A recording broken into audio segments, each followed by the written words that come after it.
విశాఖలోని చిరు వ్యాపారులను కోలుకోలేని విధంగా దెబ్బకొట్టింది కూటమి సర్కారు. ఆపరేషన్ లంగ్స్ పేరుతో వీధి వ్యాపారులను తొలగించింది.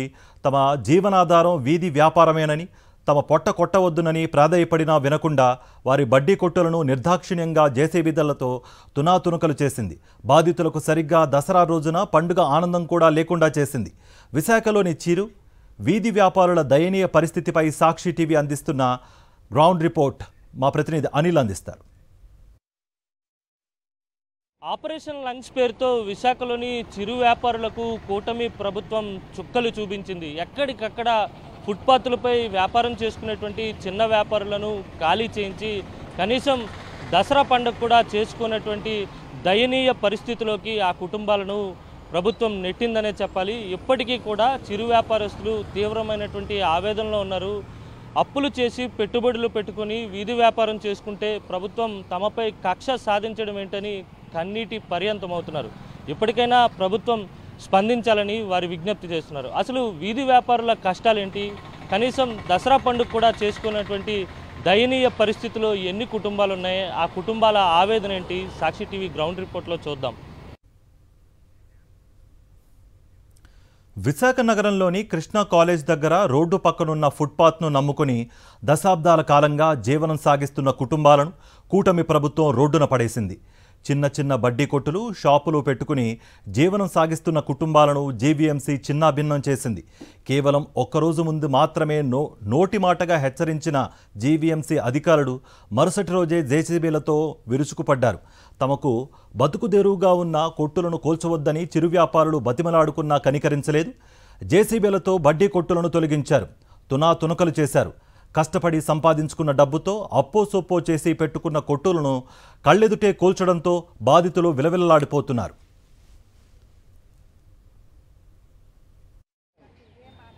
ఆపరేషన్ లంగ్స్ పేరుతో కూటమి ప్రభుత్వం చిరు వ్యాపారులకు చుక్కలు చూపించింది. ఎక్కడికక్కడ వ్యాపారాలను ధ్వంసం చేస్తూ పూర్తిగా షాపులన్నీ నాశనం చేసినటువంటి విజువల్స్ని చూడొచ్చు. దసరా వేళ కూడా చిరు వ్యాపారస్తులకు కంటనీరే కనిపిస్తుంది. ఎక్కడ చూసినా తీవ్ర ఆవేదనతో ఆ కుటుంబాలన్నీ కూడా ఉన్నటువంటి సందర్భమే కనిపిస్తుంది. కృష్ణా కాలేజ్ రోడ్లో ఉన్నటువంటి ఓ లైన్లో మనం ఉన్నాం. చిరు వ్యాపారస్తులంతా కూడా తీవ్రమైనటువంటి ఆవేదనలో ఉన్నారు. తమ బడ్డీలు, షాపులు అన్నీ కూడా ధ్వంసం కావడంతో ఏం చేయాలో దిక్కుతోచని పరిస్థితిలో వారంతా కూడా ఉన్నారు. ప్రస్తుతం మనతో పాటు ఇక్కడ ఉన్నటువంటి వీరంతా కూడా ఇక్కడ వ్యాపారాలు చేసుకునేటువంటి వారే. మాట్లాడదాం. మీరు అసలు ఏం వ్యాపారం చేస్తారు, ఎంతకాలం నుంచి ఇక్కడ షాప్ పెట్టుకున్నారు, ఇప్పుడు మీ పరిస్థితి? 2000 సంవత్సరం వచ్చామండి ఇక్కడ వైజాగ్. 2000 నుంచి ఇక్కడ కృష్ణా కాలేజ్ దగ్గర బతుకుతున్నాం. రోడ్డు మీద చిన్న బడ్డీ పెట్టుకొని వ్యాపారం చేస్తున్నాం. అనుకోకుండా సడన్గా ఒక ఇన్ఫర్మేషన్ కూడా కనీసం లేకుండా ఒకరోజు వచ్చి ఆ అవకాశం ఇచ్చారు. ఒక రోజులోని ఏం చేసుకుని మాకు డైలీ ఫైనాన్స్ రోజుకి 500 కట్టాలి. అది ఆ బతుకు తీరు ఉంటేనే ఫైనాన్స్ కట్టగలం. ఆ బతుకు తీరు లేనిది ఫైనాన్స్ కట్టుకొని ఇంటి అద్దె కట్టుకొని తినడానికి కూడా ఇబ్బంది పడిన పరిస్థితి అయిపోయింది ఇప్పుడు రోడ్డు మీద పడిన. అంచేత దీనికి ఆల్టర్నేట్గా మాలాంటి వాళ్ళకి, పేదవాళ్ళమే రోడ్డు మీద బతుకుతున్నాం కనుక మాకు ఏదో ఆల్టర్నేట్గా ఏదో మీకు కలిగింది ఏదో అవకాశం బట్టి చూపించి ఏదో దారి చేస్తే మాకు ఏదో కొద్దిగా చేదోడుగా ఉంటారు. వాస్తవానికి దసరా పండుగ అనేసరికి ప్రతి కుటుంబంలో సంతోషం, ఆనందం, పండుగ వాతావరణం సంతోషం చేసుకోగలం సార్. ఇలాగన్నీ రోడ్డు మీద పడితే ఇంకేం దసరా పండుగ చేస్తాం, పొప్పాలు చేస్తాం. అడుక్కునే బతుకు అయిపోయింది రోడ్డు మీద. మీరు చెప్పండి, దసరా పరిస్థితి, దసరా పండుగ వచ్చింది కానీ పండుగ కూడా చేసుకోలేనటువంటి పరిస్థితిలో ఉన్నారు. అందరూ ఇబ్బంది పడుతున్నారు. అయినప్పటికీ కూడా అధికారులు కనికరం చూపించడం లేదు. ఏ విధంగా? అసలుకి సడన్గా మమ్మల్ని చాలా ఇబ్బంది పెట్టేశారండి. ఒకరోజు ఇన్ఫర్మేషన్ ఇచ్చి వచ్చి బడ్డీలంతా సామాన్లు ఎక్కడ పెట్టుకోవాలో తెలియక అసలుకి బడ్డీలన్నీ నొజ్జు చేసేసి అప్పటికే మేము డైలీ ఫైనాన్స్లో అవి కట్టుకోవాలి. ఇదంతా ప్రాబ్లం. మాకు మాట్లాడడానికి కూడా రావట్లేదు. ఏం చేయాలో చెప్పుకోలేని పరిస్థితి వచ్చేసిందండి. దసరా పండుగ చాలా ఆనందంగా ఉండేటువంటి పరిస్థితి ఉంటుంది. అందులోని చిన్న వ్యాపారాలు అంటే ఇలాంటి పండుగ సీజన్లు వచ్చినప్పుడే జరుగుతుంటాయి. కానీ ఇప్పుడు వాళ్ళ వ్యాపారం కూడా చేసుకోలేనటువంటి పరిస్థితి ఉంది. ప్రభుత్వ తీరుని కానీ అధికారుల తీరుని కానీ ఏ విధంగా? విశాఖలో చూసుకుంటే గత 2 వారాలుగా ఆపరేషన్ లంగ్స్ అని ఒక పేరుతో ప్రతి ఒక్కరు కూడా ముందు వచ్చి చెప్పకుండా కూడా ఇదివరకు ఏదన్నా ఎక్కడైనా రోడ్డు వైజ్ ఏమైనా ప్రాబ్లమ్స్ షాపుల వల్ల ఉంటే ముందు నోటీసులు ఇచ్చి చెప్పి ఏదన్నా జరిగేది. ఇప్పుడు అలా కాకుండా ఒక రోజు ముందు చెప్పి సడన్గా వచ్చి క్రెయిన్లు తీసుకొచ్చి మొత్తం హడావుడిగా పడిపోయి కనీసం వాళ్ళు ఉన్న సామాన్లు కూడా తీసుకొని ఆ సరుకుని అంటే ఒక ₹1,00,000 కానీ ఒక 50,000 కానీ ఫైనాన్స్ తీసి ఆ డబ్బుల్ని ఆ షాపు మీద పెట్టుబడి పెట్టి అవన్నీ చేసి ఇప్పుడు కనీసం ఆ సామాన్లు కూడా తీసుకొని ఒకటి ధ్వంసం చేసి షాపులు విరగొట్టి అన్నీ చేసి ఇప్పుడు తీసుకున్న పెట్టుబడి పెట్టే సామాన్లకు ₹1,00,000 ఫైనాన్స్ తీసుకుంటా రోజుకి 500-1000 ఫైనాన్స్ కట్టాలి. ఇప్పుడు ఇవి ఎలా కడతారు? ఆ ఫైనాన్స్లు ఎలా కడతారు? అప్పులు చేసి పెట్టుబడి పెట్టుకుంటే వాళ్ళకి వడ్డీ కట్టాలి. అవి ఎలా కడతారు? దసరా పండుగ అంటే సంతోషంగా సంబరాలు చేసుకునే పండుగ. అటువంటిది ప్రతి విశాఖపట్నంలో ప్రతి ఒక్కరు కూడా పేదవాడు కూడా ఈరోజు ఆనందం లేకుంటే ఇంట్లోని అందరూ దుఃఖిస్తున్నారు. ఎందుకంటే కూటమి ప్రభుత్వం అధికారంలోకి వచ్చి అసలు ఒకటి తర్వాత ఒకటి ఏది కూడా డైవర్షన్ పాలిటిక్స్ లాగా ఒక గడి చూస్తే అంటే కొన్ని రోజులు తిరుపతిలో ఉడ్డూలోని అది కలిసిందని కొంత డైవర్షను, తర్వాత ఏమో ఆడవాళ్ళపై అత్యాచారాలు అఘాయిత్యాలు అవి కొన్ని రోజులు, ఇప్పుడు చూస్తే ఇప్పుడు ఈ విశాఖ లంగ్స్ ఇది ఆపరేషన్ లంగ్స్ అని చెప్పి ఇదొకటి అంటే ఒకటి తర్వాత ఒకటి 1 by 1 ఒకటి అంటే ప్రజల్ని మభ్య పెట్టడానికి ఇచ్చిన పథకాలు హామీలు అమలు చేయకుండా ప్రజల్ని ఏ విధంగా మభ్య పెట్టాలి, ఎక్కడైతే ప్రజలు ప్రశ్నిస్తారని ఇది ఇప్పుడు ప్రభుత్వం తీరు చూస్తుంటే మాకేమని అనుమానం వస్తుందంటే అసలు నిజంగా ప్రజలనే వాళ్ళు కూటమి ప్రభుత్వానికి ఓటు వేయలేదు తెలిసిపోతుంది. ఎందుకంటే వాళ్ళు ఈవీఎం ద్వారా గెలిచారు. వాళ్ళకి ఓటు వెయ్యలేదు కాబట్టి ప్రజలు మాకు ఓటు వెయ్యలేదు వాళ్ళకి దెబ్బతీయాలని చెప్పి ఇలా రోడ్డు మీద బతుకుతున్న పేద ప్రజలకి అన్యాయంగా ఇలా దెబ్బతీస్తారని మాకు అర్థమవుతుంది. మీరు ఎంతకాలం నుంచి ఇక్కడ వ్యాపారం చేస్తున్నారు? ఏం పేరు సార్? నా పేరు మనీ సార్. నేను కృష్ణా కాలేజ్ దగ్గర మన ఆటోమొబైల్ ముందు సైడ్ ఉంటున్నాం సార్. కానీ చాలా ఘోరం సార్. మా బడ్డీ తీస్తారు, మేము ఫైనాన్స్లు అవన్నీ కట్టుకోవాలి సార్. మేము షాప్కి చాలా పెట్టుబడి పెట్టాం సార్. దగ్గర 50,000 60,000 అప్పు అయిపోయాం సార్. మేము ఇప్పుడు ఈ వారంలోనే మేము చాలా పెట్టుబడి పెట్టాం సార్ షాప్కి. మేము వచ్చి వైజాగ్ వచ్చే మా టిఫిన్ షాప్ సార్, చిన్న షాపు. మా నాన్నగారు లేరు సార్, మా అమ్మ నేనే ఉన్నాను సార్. మరి మా ఇద్దరం బతకాలంటే మరి ఆ షాపు ఉన్న బలంగా తీసిమన్నా తీస్తాం సార్. తీసేశారు. మరి మేము ఏం చేయాలి సార్? ఇప్పుడు ప్రస్తుతానికి దసరా అంటారు, ఏం దసరా చేసుకుంటాం సార్? మరి ఇంత పరిస్థితిలో ఇలా ఉంటే మేము ఏం దసరా మాకు ఏ దసరా లేవు. చాలా ఇబ్బందుల్లో పడుతున్నాం. మేము ఫైనాన్స్లు అయితే మేము రోడ్డు మీద ఫైనాన్స్లు అయితే 700 అలా కట్టుకుంటున్నాం సార్. మేము 500-700 కట్టుకోవాలి సార్. డైలీ ఫైనాన్స్లే మేము కట్టుకోవాలి సార్. చాలా ఇబ్బందిగా ఉంటుంది సార్. మరి మీరు ఇలాగా ఓట్లేయమని చెప్తారు సార్. ఎందుకు ఓట్లేసి మేము ఏడ్చుకోం సార్? మాకు ఏటి పెడుతున్నారు. దగ్గర మేము ఎవరు లేరు. మేము ఎమ్మెల్యే కావని ఎంపీలు కావని అందరికీ మేము ఫోన్ చేసాం, కార్పొరేటర్ గారికి చెప్పాం. చెప్పినా ఏది లేదు సార్. మాకేం పట్టించుకోలేదు సార్. మరి మేము ఏం చేయాలా? గవర్నమెంట్ స్మార్ట్ సిటీ అంటున్నారు, ఏది చేసేస్తారు సార్ సిటీని? పండగ చేసుకోలేనటువంటి దయనీయ పరిస్థితిలో ఉన్నాం. అప్పు చేసుకుని తీసుకొచ్చి వ్యాపారంలో పెట్టుకుంటే ఆ వ్యాపారాలు పూర్తిగా ధ్వంసం చేశారు. ప్రభుత్వం ఖచ్చితంగా తమకు న్యాయం చేయాలని వీరంతా డిమాండ్ చేస్తున్నారు. విశాఖలోని జీవీఎంసీ పరిధిలో షాపుల తొలగింపు బాధిత చిరు వ్యాపారులను దసరా పండుగ రోజున కంటతడి పెట్టిస్తోంది. ఏళ్ల తరబడి రోడ్డు పక్కనే వ్యాపారాలు చేసుకుంటూ జీవనం సాగిస్తున్న తమకు కూటమి ప్రభుత్వం రోడ్డు పాలు చేసిందని చెబుతున్నారు. డైలీ ఫైనాన్స్ కింద రుణాలు తీసుకుని షాపులు నడుపుకుంటున్న తమను ఇప్పుడు ఉన్నట్లుండి రోడ్డున పడేశారని గగ్గోలు పెడుతున్నారు. ఆపరేషన్ లంగ్స్ పేరుతో విశాఖలోని చిరు వ్యాపారస్తుల షాపులన్నీ కూడా జీవీఎంసీ సిబ్బంది తొలగించారు. దీంతో తీవ్ర ఆవేదనలో చిరు వ్యాపారస్తులంతా ఉన్నారనే చెప్పాలి. పండగ పూట దసరా పండుగను కూడా చేసుకోలేనటువంటి దయనీయ పరిస్థితిలో ఆ కుటుంబాలు ఉన్నాయి. మాట్లాడదాం. మీరు ఏం వ్యాపారం చేస్తున్నారు? ఎంతకాలం నుంచి హెచ్పి కాలనీ ప్రాంతంలో వ్యాపారం చేస్తున్నారు? అసలు ప్రస్తుతం మీ పరిస్థితి ఏంటి? మేము అప్పుడు 6 years బట్టి వ్యాపారం చేస్తాం సార్. అక్కడ ఇప్పుడు ఏంటంటే జీవీఎంసీలు ఇచ్చి సడన్గా మా షాపులు మాకు తొలగించారు సార్. మేము ఎలా బతకాలో మాకు అర్థం అవ్వట్లేదు సార్.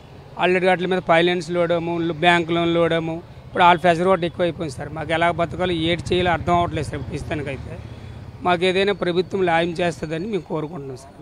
వాస్తవానికి దసరా పండుగ సమయంలోనే వ్యాపారాలు, రోడ్డు వ్యాపారాలు ఎక్కువగా ఉంటాయి. ఇంకేం పండుగ సార్? మొత్తం షాపులే తీస్తారు. ఇంక పండుగ ఏముంటుంది సార్? ఇంట్లో కనీసం వంట చేయడానికి కూడా రైస్ లేదు సార్. ఇప్పుడు ఆ పరిస్థితి వచ్చింది. రోడ్డు మీద పడిపోయాం మేము. ఇప్పుడు మీకు పండుగ ఏముంటుంది సార్? ఇప్పుడు మా బతుకులు రోడ్డు మీద పడిపోయాయి. ఇప్పుడు ప్రస్తుతానికి అందరికేదో అలాగా అక్కడ నిలబడుతున్నాం సార్. అంతే. వ్యాపారాలు కూడా లేవు. పండుగ పూట వ్యాపారాలు లేకుండా పిల్లలకి కనీసం ఇంట్లో ఏదో కొందామన్నీ కూడా మా కాడ ఏం లేకుండా అయిపోయింది సార్. ఇప్పుడు పొజిషన్ అది సార్, రోడ్డు మీద పడిపోయింది సార్. ప్రభుత్వం మాకు న్యాయం చేస్తుందని మేము కోరుకుంటున్నాం సార్. మీ పేరేంటి, ఏం వ్యాపారం చేస్తారు? దేవి అండి నా పేరు. మేము కొట్టేటి 7 సంవత్సరాలు అవుతుందండి. పిల్లలతో చాలా ఇబ్బంది పడుతున్నాం. తెల్లవారులేసి పిల్లలకు ఛార్జీలకు ఇవ్వడానికి కూడా ఇబ్బంది పడి, ఇంకా రోడ్డు మీద కేట్లేసి ఇలాగ అమ్ముకుందామన్నీ కూడా అమ్మనివ్వట్లేదు. అటుకసట్టుకెళ్ళి పిట్టుకట్టి చాలా ఇబ్బంది పెడుతున్నారు మాకు మాత్రం. ఎందుకంటే మేము పాన్ షాప్ పెట్టానండి. పాన్ షాప్ ఏముంటే అవే పెట్టుకొని అమ్ముకుంటున్నామండి. ఇప్పుడు అవి కూడా పెట్టడానికి అవకాశం లేకపోతుంది మాకు. ఎందుకంటే మా ఆయన చనిపోయి ఇప్పుడు 11 సంవత్సరాలు అవుతుందండి. రోడ్డు మీద బతుకుతున్నాం కాబట్టి అలా కూడా బతకడానికి అవకాశం లేకపోతుందండి. వాస్తవానికి దసరా అంటే పిల్లలకి బట్టలని వ్యాపారాలు ఉంటాయి కదా సార్, అవన్నీ తెచ్చుకుంటాం. అనకూడదు కానీ పండగ అంటే ఎలాగంటే వ్యాపారం ఉంటే ఇంట్లో పండగ జరుగుతుంది. ఇప్పుడు వ్యాపారం లేదు కాబట్టి పిల్లలు పెంచడం కూడా చాలా కష్టం. తెల్లవారులేసి ఏమైనా వాళ్ళకి పెట్టాలన్నా సరే డబ్బులు కావాలి. ఇప్పుడు వ్యాపారం లేనిది డబ్బులు ఎలా వస్తాయి మాకు రావు. ఎందుకంటే ఏ విషయంలోనే ఏది ముందుకు వెళ్దామన్నా సరే డబ్బుతో పని ఉంది. ఇప్పుడు మేము అలాంటి మధ్యతరగతిలో ఉన్నవాళ్ళం కాబట్టి ఏది చేయడానికి చాలా ఇబ్బందిగా ఉంటుందండి మాకు మాత్రం. నా పేరు అనిల్ కుమార్ అండి. నా శ్రీకాకుళం డిస్టిక్. నేను ఫ్రూట్స్ వ్యాపారం చేస్తాను. అయితే గత 5 సంవత్సరాలు జగన్మోహన్ రెడ్డి ఉన్నప్పుడు ఎప్పుడూ ఇలాంటి ఇన్సిడెంట్ జరగలేదు. పేదలు ఎప్పుడూ రోడ్డు మీద రాలేదు. ఏదైనా రోడ్డు ఎక్స్టెన్స్ చేసినా సరే సైడ్ పెట్టుకుని కొద్ది బళ్ళు రోడ్డు అయిపోయిన మీరు పెట్టుకుందరు అనేటట్టు మాట్లాడేవారు. ఇప్పుడు ఆ రోజు పవన్ కళ్యాణ్ మద్యపాన ప్రియుల పొట్టగొట్ట జగన్ అన్నాడు. ఈరోజు ప్రజలు మొత్తం పొట్టగొట్టి ఇప్పుడు జగన్ ఎక్కడ ఉన్నాడు, పవన్ కళ్యాణ్ ఎక్కడ ఉన్నాడు? కనీసం స్పందించకుండా జ్వరం వచ్చి పడుకున్నాడా? ఎంతమంది రోడ్డు మీదకి వచ్చారండి? కానీ జగన్మోహన్ రెడ్డి ఉన్నప్పుడు పేదోడికి ఎప్పుడు అన్యాయం జరగలేదు. రోడ్డు మీద వ్యాపారాలు కూడా డిస్టర్బెన్స్ ఎప్పుడు చేయలేదు. ప్రశాంతంగా ఉండేవారు. ఇప్పుడు చూస్తే పాపం బడ్డీలు కాడ చూస్తే చాలా ఇబ్బంది పడిపోయి రోడ్ల మీదకి వచ్చేసారు. ఎవరికి వ్యాపారం లేదు. రోజు ఫైనాన్స్ రీత్యా రోజువారి ఫైనాన్స్లు కట్టాలి, ఇది చెయ్యాలి. ఇంట్లో పూట గడవలేని పరిస్థితిలో ఉన్నారు. అలాంటిది రోడ్డు మీద జనాలు వచ్చి పాపం ఏడుతున్నారండి కల్లారా. ప్రభుత్వాన్ని ఏం కోరుతున్నారు? ప్రభుత్వాన్ని ఇప్పుడు మొత్తం అన్నీ తీసిన దానికి ఎక్కడో షాపుల విధంగా ఏదో కట్టేసి పేదవాళ్ళకి న్యాయం చేయాలి అని మేము కోరుకుంటున్నాం. మీ పేరు ఏం పేరు అండి? మీ పేరు ఏం పేరు? ఏం వ్యాపారం చేస్తారు? సుబ్బారావు అండి. నేను పాల వ్యాపారం చేస్తానండి. 2-3 స్కేట్లు తెచ్చుకుంటాను, పాలు వ్యాపారం చేస్తానండి. ఇదిగోండి 10 నిమిషాల్లో బడ్డీ కూడా తీసిమంటే తీసేస్తానండి అని సార్ అని చెప్పేసి ఎంత బదులాడినా సరే మొత్తం ఇలాగ 10 నిమిషాలు సామాన్లు తీస్తుండగా పడపడపడ వచ్చి జేసీబీతో ముక్కలు చేశారండి. 1,50,000 రూపాయలు కొన్నామండి ఆ బడ్డీ. అప్పుడు కొనేసి ఇప్పుడు గణేశం ఆటింగ్ పెట్టుకుంటామండి. 10 నిమిషాలు ఆపండి అయినా సరే ఆపకుండా ఇష్టమైన కొక్కులతో నడిచి ఎరగొట్టేసి ముక్కలు చేస్తారండి. ఇప్పుడు మా పాలు వ్యాపారం కాదు, బండి కూడా పెట్టుకుంటామంటే, తోపుడు బండి కూడా పెట్టుకుంటామంటే ఆ మరకని పెట్టడానికి లేదని చెప్పేసి పోలీసులు వచ్చి మమ్మల్ని బండి ఎరగది కొట్టేస్తామో నేను అలా చేస్తాం ఇలా చేస్తామని తిరగేసి చేస్తానండి. ఇప్పుడు ఎన్నో బండి మీద తోపుడు బండి మీద పళ్ళు నేను ఏవో తెచ్చుకొని ఈ ఫైనాన్స్లో రోజుకి 1,000 రూపాయలు 700 రూపాయలు కట్టాలండి. మేము ఎలా కడతామో కట్టలేకపోతున్నాము. ఇంటి దగ్గర బత్యం కూడా లేదు. పిల్లలు పెంచుకోవాలంటే ఎలా పెంచుకుంటాం చెప్పండి? మేము ఏడ్ చేద్దామా అని చెప్పి మా ఇంట్లో మేము పడి ఏడుస్తామండి. ఇప్పుడు వాస్తవానికి మరి దసరా పండుగ వచ్చింది. దసరా పండుగకి కూడా ఏం తెచ్చుకోవడానికి మాకు ఆధారం లేదండి. బండి ఈది రోడ్డు మీద పెడుతుందంటే పెట్టనకుండా తిరగేసేస్తానండి బళ్ళు.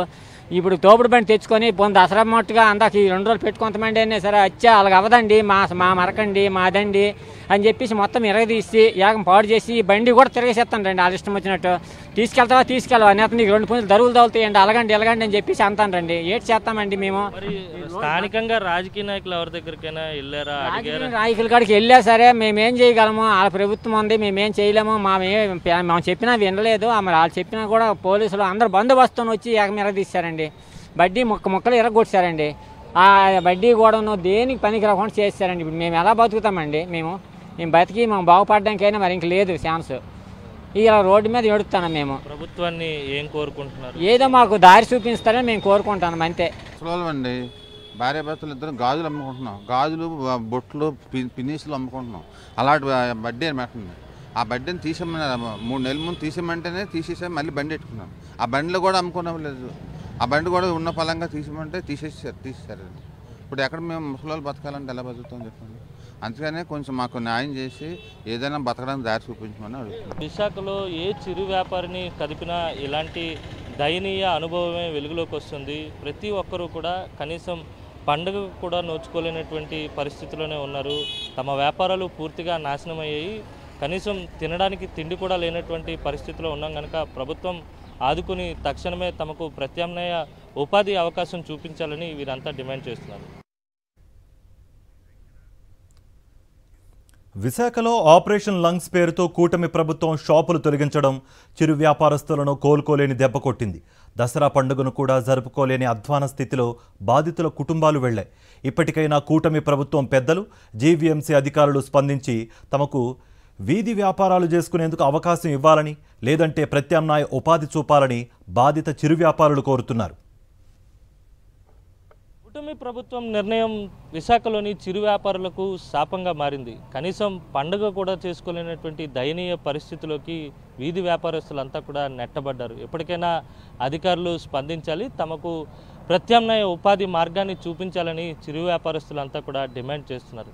ఇప్పటికే అప్పులు తెచ్చి చేసుకున్నటువంటి వ్యాపారం అంతా కూడా ధ్వంసమైంది. పూర్తిగా షాపులన్నీ కూడా తొలగించినటువంటి సందర్భంలోనే వారంతా ప్రభుత్వాన్ని వేడుకుంటున్నారు. ఎప్పటికైనా ప్రభుత్వం స్పందించి సానుకూల నిర్ణయం తీసుకుంటుందా, లేకపోతే వీధి వ్యాపారులను ఇలా వీధుల పాలు చేస్తుందా అనేది వేచి చూడాల్సి ఉంది. వీడియో జర్నలిస్ట్ శంకర్తో కలిసి అనిల్, సాక్షి టీవీ.